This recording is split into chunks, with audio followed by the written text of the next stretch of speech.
이사야 61장 1절부터 9절까지입니다.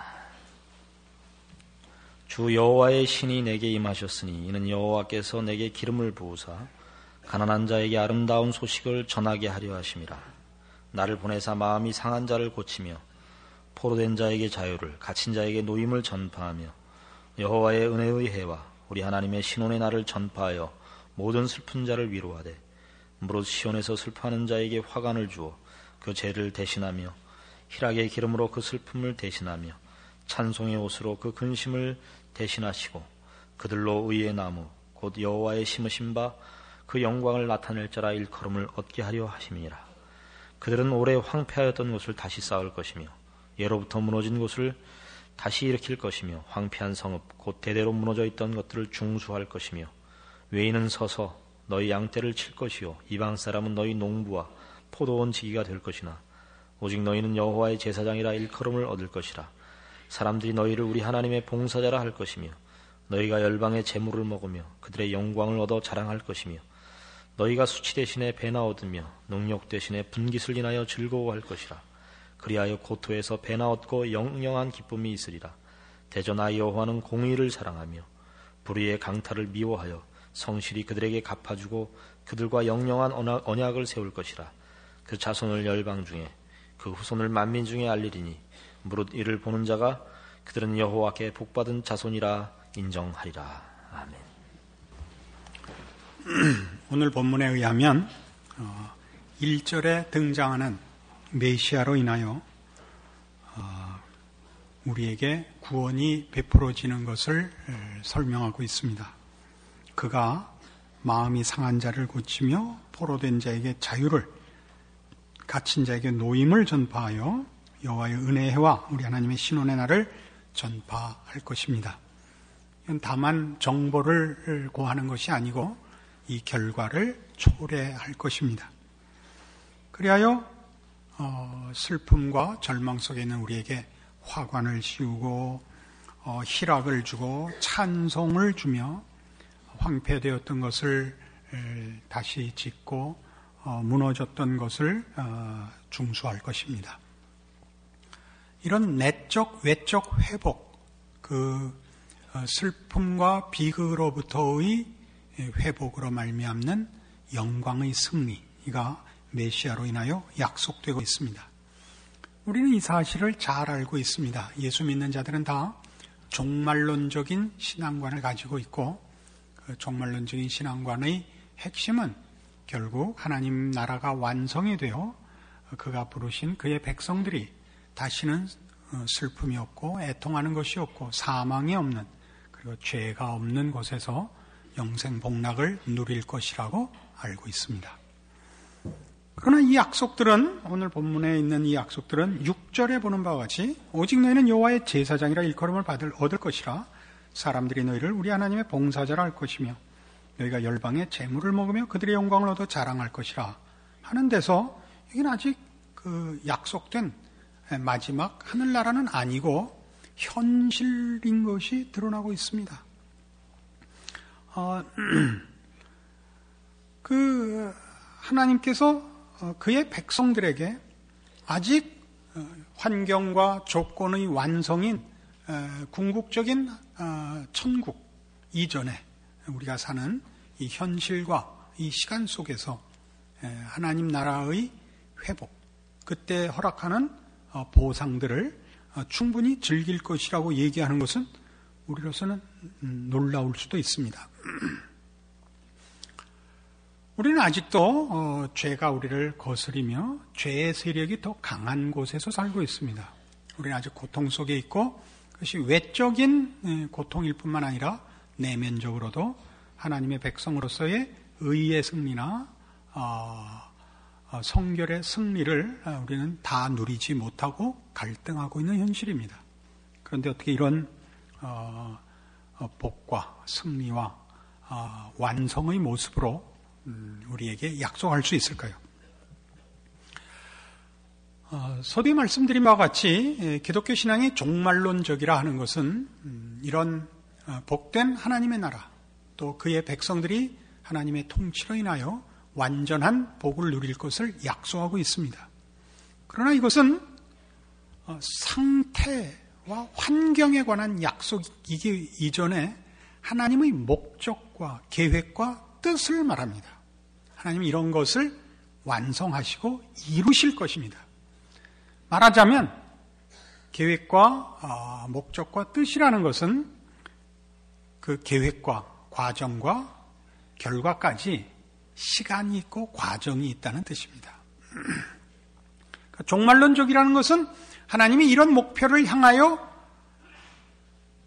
그 뜻을 진행시키시며 이루실 것이며 지금은 그 과정에 있다는 것을 우리에게 말씀하시는 셈이고, 그런 차원에서 이 종말에 가서 궁극적인 완성의 자리에서 이루어질 것들을 지금 가지는 것 같이 얘기하는 것은 원리면에서 그런 것입니다. 어떤 원리? 하나님의 은혜의 통치를 지금 누리며 죄를 이긴다는 차원에서 그렇습니다. 그런 차원에서 우리는 이것을 지금 이 시대를, 이 신약 시대를 혹은 교회 시대를 천년 왕국이라고 합니다. 이 천년 왕국은 성경이 말하는 바와 같이 그리스도로 더불어 왕노릇하는 시기입니다. 우리가 왕인 이유는 우리가 하나님의 자녀요, 그리스도 예수 안에서 죄를 이긴 자들이기 때문입니다. 그 하나님의 구원과 그 구원의 궁극적인 완성과의 시간적 간격 속에서 우리의 신앙은 현실적, 조건적, 환경적 차원에서 비극이 없고 전쟁이 없는 환경을 갖고 있지 못하나 그런 모든 결과들을 초래하는 근원적인 이유, 죄를 이기고 극복하고 있기 때문에 장차 완성되어 누릴 것들을 지금 누리고 있다고 성경이 얘기하는 것입니다. 바로 이런 간격 때문에, 시간적인 간격 때문에 신자들에게는 빛과 소금의 사명이라는 것이 생겨나고 있습니다. 로마서 1장에 가시면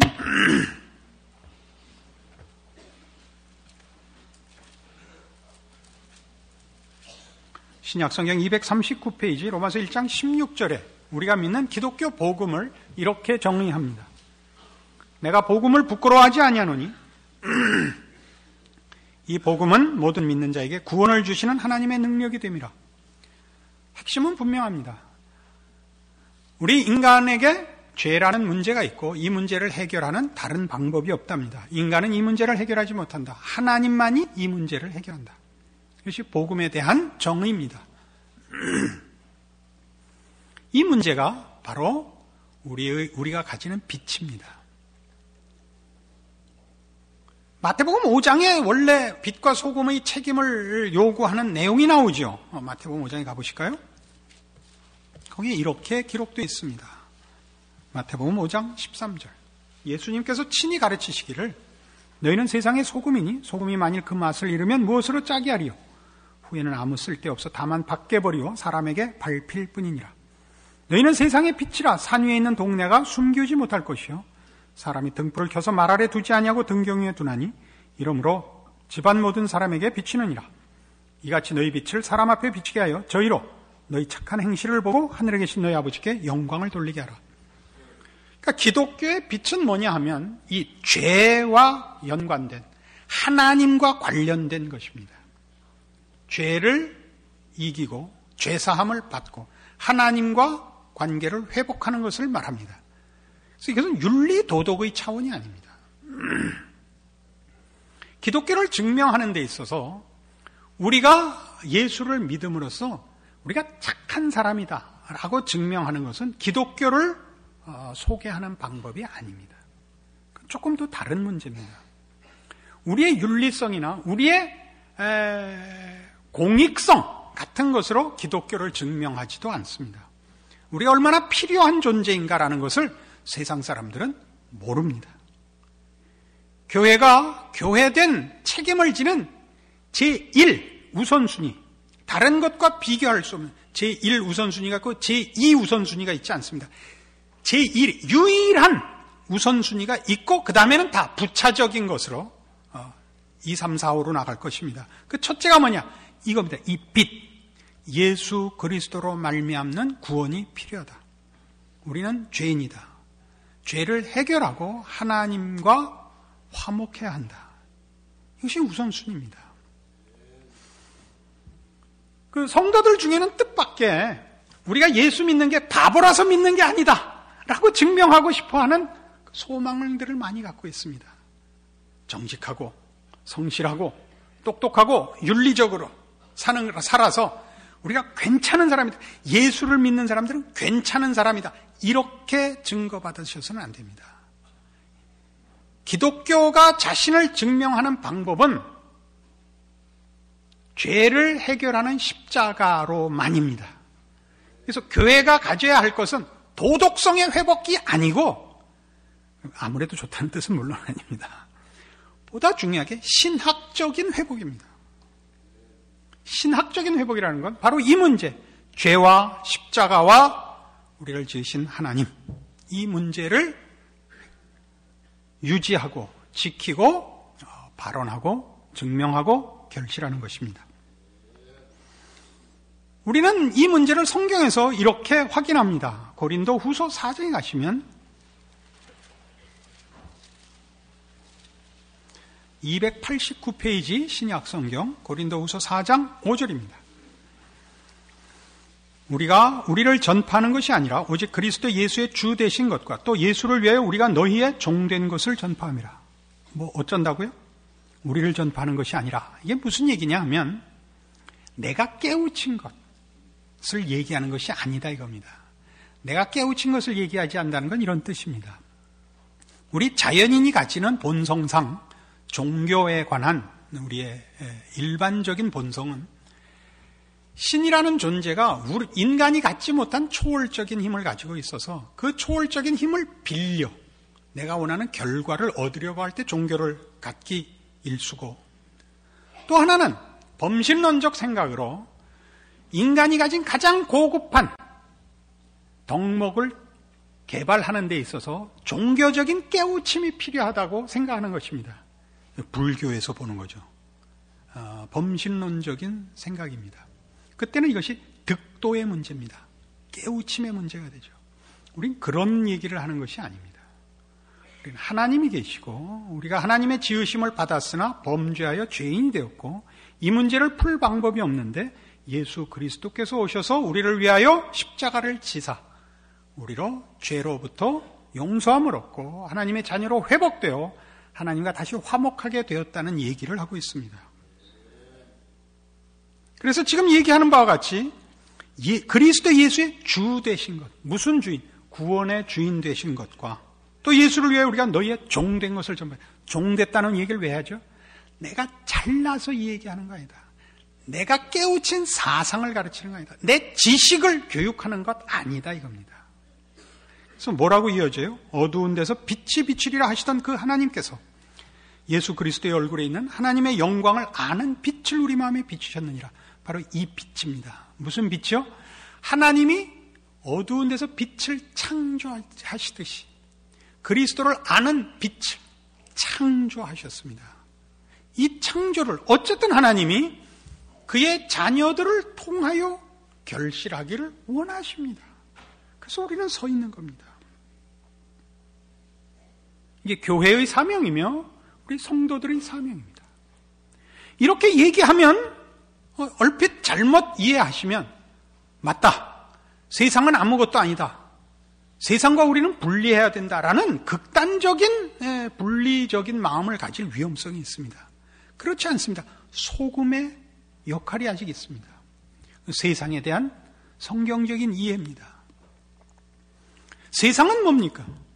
세상은 죄가 주장하고 죄가 힘을 갖고 있는 곳입니다.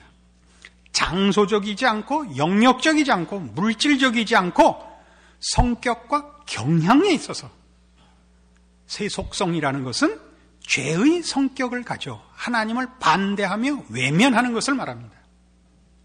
그런데 이 세상과의 분리라는 것이 우리는 지리적인 분리, 물리적인 분리로서 우리를 지키려고 하고 새 속성에서 벗어날 수 있다고 생각해서는 안 됩니다. 그럼 우린 자주 그렇게 생각하고 그렇게 생각하지 않더라도 세상에 대해서는 얼핏 잘못하면 매도해버리는, 부정해버리는 그런 식의 오해를 종종 갖습니다. 그럼 우리가 세상을 이렇게 이해해야 됩니다. 세상은 하나님께서 그의 재창조를 이루기 위하여 아직도 보존하고 계시는 무대입니다. 구원이라는 재창조를 하나님이 첫 창조를 마감하시고 재창조를 다시 하시는 것이 아니라 하나님이 만드신 창조 질서의 타락 속에서도 그 첫 창조의 무대 위에서, 그 토대 위에서 재창조를 하고 있다는 걸 잊지 마십시오. 그러니까 우리 모두 어떻게 구원을 받습니까? 우리의 영혼이 태어나지 않고 그냥 하나님 앞에 직접 은혜를 입어서 그냥 이렇게 부름을 받는 것이 아니라 죄인된 부모 밑에 죄인된 존재로 태어나서 살다가 예수를 만나는 겁니다. 왜 그렇게 하시는지 우리는 잘 모릅니다. 하나님이 그렇게 하십니다. 그래서 하나님은 이 세상을, 하나님이 세상을 창조했을 때 창조라는 것은 그 창조 질서와 창조의 내용들은 하나님 보시기에 좋았던 신적 작품입니다. 거기에 죄가 들어오죠. 인간이 죄를 범하는 바람에 죄의 오염이 됩니다. 그럼에도 불구하고 하나님이 창조 질서 속에, 이 죄로 오염된 창조 속에 하나님이 자연 은총을 허락하사 이 1차 창조를 보존하고 계십니다.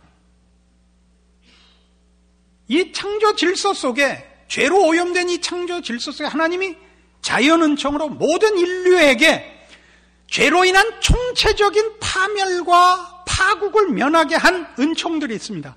양심, 윤리, 도덕, 지성, 이런 것을 주셨습니다.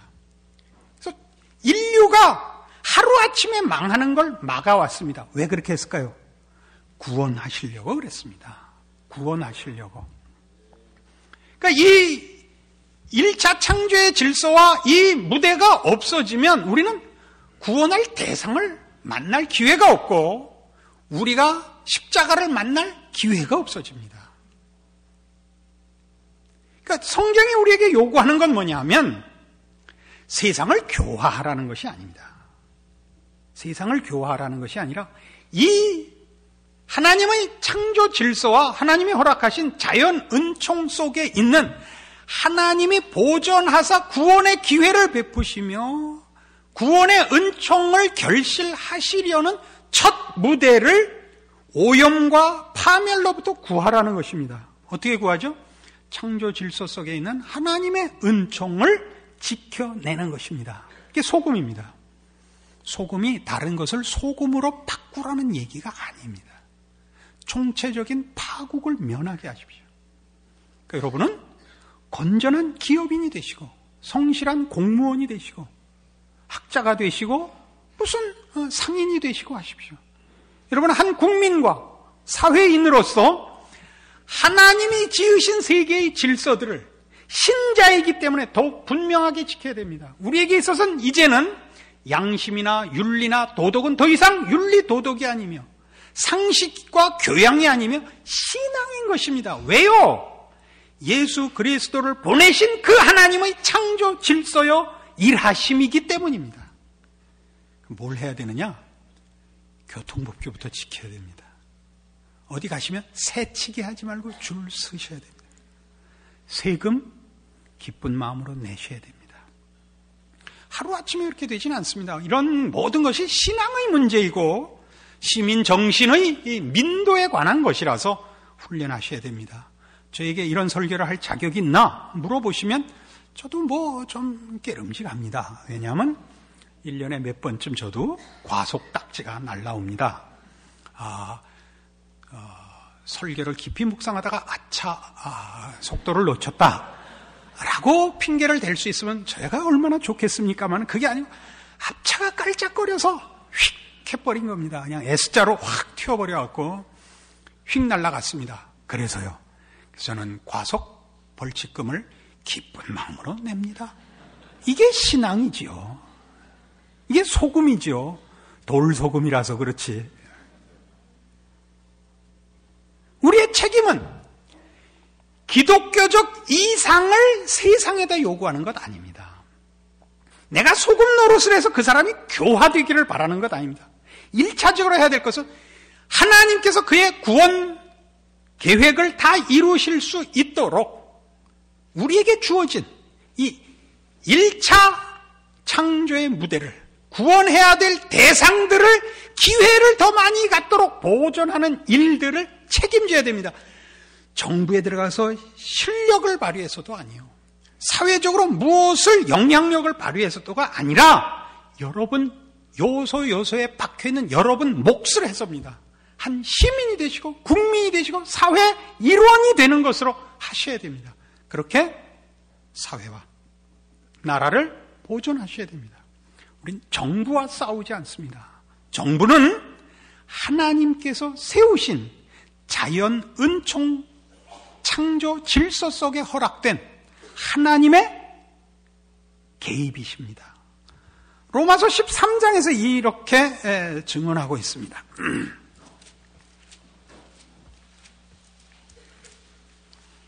신약성경 257페이지 로마서 13장 1절입니다. 각 사람은 위에 있는 권세들에게 굴복하라. 권세는 하나님께로 나지 않음이 없나니 모든 권세는 다 하나님의 정하신 바라. 그러므로 권세를 거스리는 자는 하나님의 명을 거스림이니 거스리는 자들은 심판을 자취하리라. 관원들은 선한 일에 대하여 두려움이 되지 않고 악한 일에 대하여 되나니 네가 권세를 두려워하지 아니하려느냐? 선을 행하라. 그리하면 그에게 칭찬을 받으리라. 그는 하나님의 사자가 되어 네게 선을 이루는 자니라. 그러나 네가 악을 행하거든 두려워하라. 그가 공연히 칼을 가지지 아니하였으니 곧 하나님의 사자가 되어 악을 행하는 자에게 진노하심을 위하여 보응하는 자니라. 이게 다 무슨 얘기를 하는 거예요? 그들은 이 정권을 잡은 자가 꼭 하나님의 백성이며 구원을 얻은 자가 아닐지라도 하나님의 일을 하는 자라는 겁니다. 우리는 페르시아 왕 초대 왕이 됐던 고레스가 이스라엘을 본토로 귀환시킨 사건을 압니다. 이스라엘을 해방한 그 고레스를 성경이 뭐라고 부르죠? 하나님께서 친히 그는 나의 종이라고 합니다. 고레스가 하나님을 믿었다는 뜻이 아닙니다. 그가 하나님의 이 세상을 보존하시며 그 속에서 이루시는 그의 구원 사역의 한 역할을 감당하는 것입니다. 우리는 지난 20, 30년 동안 한국 교회의 양적 부흥과 또는 우리가 가졌던 모든 열심들에 대하여 그 성취를 보았습니다. 한국교회는 이 문제에 있어서 약간 도를 넘는 생각을 하곤 합니다. 그것은 국가와 민족을 위하여 기독교가 힘이 되기를 자꾸 바라는 것입니다. 지금 가장 시끄러운 정치적인 현실이 되었는데요. 교회라는 이름을 걸고 기독교라는 이름을 걸고 정부를 욕하는 것은 그건 아주 금기사항입니다. 그건 아주 성경적이지 않습니다. 우리가 개인으로 이 나라를 사는 한 개인으로 비난을 하든 박수를 치든 건 개인적인 견해입니다. 개인적인 권리입니다. 교회는 그거 하지 않습니다.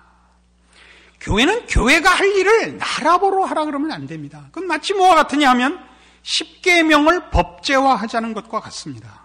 그럴 수 없습니다. 그건 우리의 신앙이지 한 국가가 책임져야 할 일도 국가의 법일 수도 없는 것입니다. 그러나 우리는 한국 교회는 이 일들을 지금 책임인 것 같이 하고 있습니다. 그래서 구국 기도회 같은 것을 힘을 과시하고 기독교가 이 나라에 얼마나 유익한 존재인가를 그런 식으로 증명하는 건 성경적이지 않습니다. 우리는 세상이 볼 때는 누군지 모르는 존재입니다. 초대교회의 기독교가 로마의 핍박을 받을 때 로마는 기독교를 전혀 오해했습니다. 저들이 반정부적이라고 생각을 했습니다.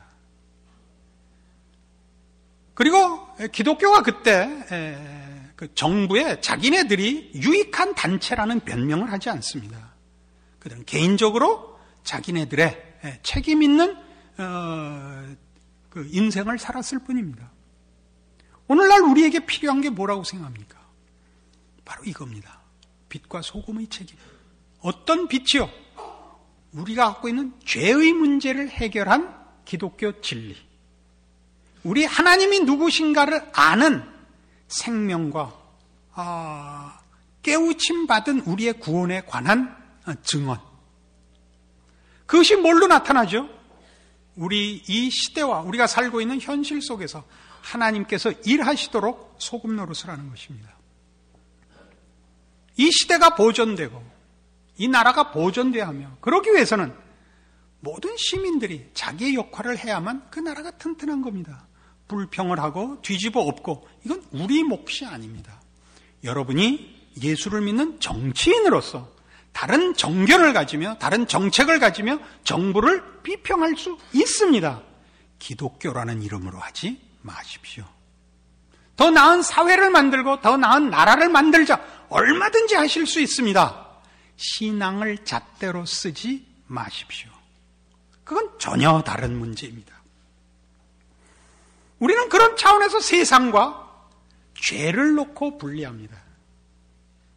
영역과 물리력을 가지고 구별하지 않습니다. 세상이 가지는 하나님에 대한 거부, 세상에 대한 의존성에 대해서 분리를 하는 것이지, 예수를 믿으면 우리 편이고 안 믿으면 적이다 라고 싸우지도 않습니다. 우리 자주 기도하시는 우리 장로님 기도같이 저 김정일이 속히 제거해 주십시오. 그렇게는 안 하는 겁니다. 왜냐하면 걔도 불쌍한 애입니다. 걔도 구원받아야 되는 사람입니다. 사랑할 수는 없습니다.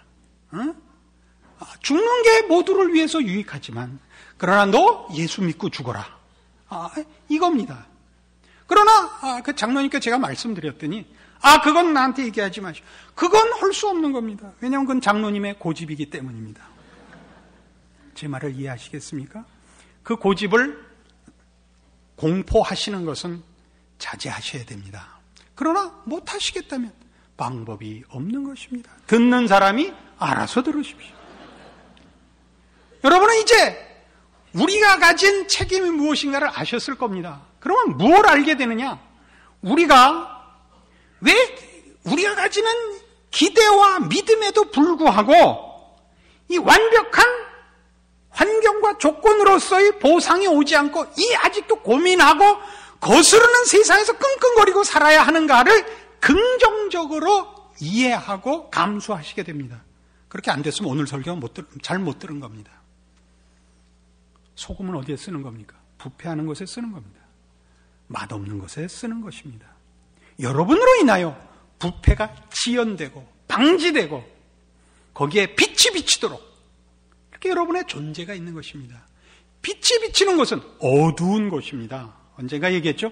가로등이 한 군데 모여 있으면 안 되는 법입니다. 그건 어두운 곳에 홀로 서 있어야 하는 것입니다. 여러분 음식하고 간을 넣는데 소금을 동그랗게 덩어리로 만들어서 한 군데 폭 파묻어 놓는 그런 소금은 없습니다. 골고루 뿌려져야 되는 겁니다. 문득 돌아보면 사면초가입니다. 그렇죠?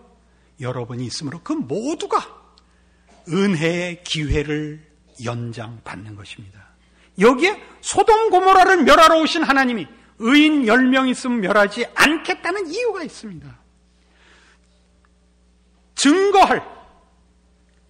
증명할, 결실할 하나님의 사람들이 있다면 거기는 아직 희망이 있지만 거기 하나님과 하나님을 아는 지식과 구원에 대하여 증거하고 그 사회를 죄의 파멸로부터 구하여 연장할 자가 없다면 하나님이 그걸 죄의 파국과 그 파괴력을 제어하셔야 되는 겁니다. 그래서 소돔 고모라가 멸망을 당하는 것입니다. 놔두면 다 그렇게 될 테니까요. 신자란 참으로 놀라운 그 존재입니다. 하나님을 알거든요. 생명이 있지 않습니까?